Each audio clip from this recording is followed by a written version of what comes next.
Bonjour, c'est Alphonse le mécanicien. Je travaille pour la CFHMP. C'est la Société des chemins de fer et hôtels de montagne aux Pyrénées. Et j'en profite pour respirer le bon air. Paraît que j'en ai besoin. Ils ont construit cette ligne à crémaillère l'an dernier en 1912, qui part de Bagnères de Luchon jusqu'à Super-Bagnères, 1170 mètres plus haut. La machine, comme les trois autres, a été construite par une société suisse, la SLM Winterthur. Elle est équipée de deux moteurs électriques Brown Boveri asynchrone triphasés de 160 chevaux chacun. Et elle pèse 17 tonnes. On va pousser une ou deux voitures de 60 places.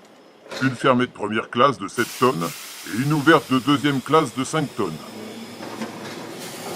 Notre gare de départ est située sur l'artère principale de Luchon, les allées d'Étigny, qui mènent jusqu'au terme. Eh oui, Luchon, c'est une très ancienne ville de terme. Déjà, l'empereur Tibère a fait creuser 3 piscines ici en 25 avant Jésus-Christ. C'est une ville de renommée internationale qui accueille une clientèle huppée. Elle a même ouvert un casino en 1880. Alexandre Dumas, Flaubert et même la princesse Eugénie ont fait une cure ici. En voiture, monsieur, dame. Je tourne la manivelle du rhéostat et on démarre. On grimpe grâce à la crémaillère.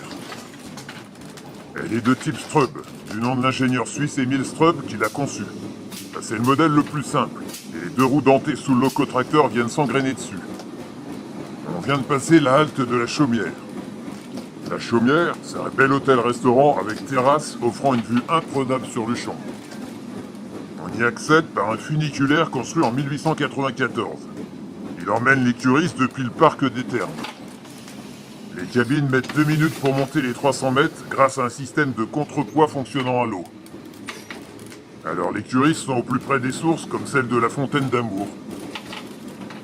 On approche de l'évitement de la Soulan.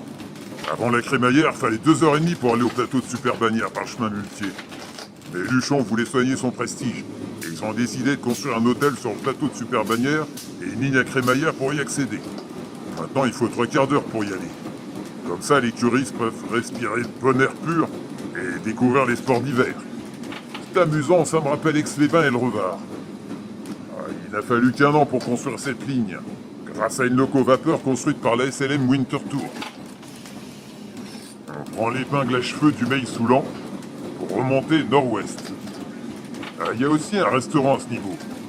Il faut dire que le panorama vaut le coup d'œil.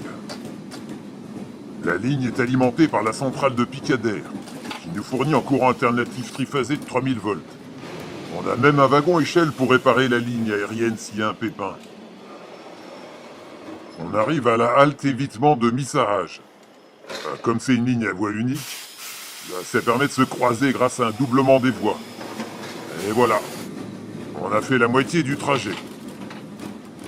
On continue la montée dans la forêt de pins. Arrivé à 1300 mètres d'altitude, on traverse le viaduc du Meil-Trinca. Il est long de 88 mètres. Encore 2 haltes avant d'arriver à Super-Bagnères. Artigardoune et Fontaine-Broucas. Heureusement qu'on a un wagon chasse-neige pour dégager la voie et circuler en hiver. On arrive au plateau. On aura parcouru les 5 km 65 de la ligne à 8 km/h. C'est pas vraiment la vitesse de l'express Paris-Lyon. Vous avez vu le pic de Céciré? Il culmine à 2403 mètres. Nous, on est à 1800 mètres. Terminus, tout le monde descend. Couvrez-vous, il y a du vent ici. Vous pouvez vous restaurer à l'hôtel provisoire. Mais attention, vous pouvez pas y dormir. Il est prévu de construire un grand hôtel luxueux en forme de L de 130 chambres. Mais pour le moment, c'est juste un chantier. Allez, profitez bien de la journée et ne ratez pas la dernière crémaillère. Moi, je redescends sur Luchon. Vous avez le bonjour d'Alphonse. À la revoyure!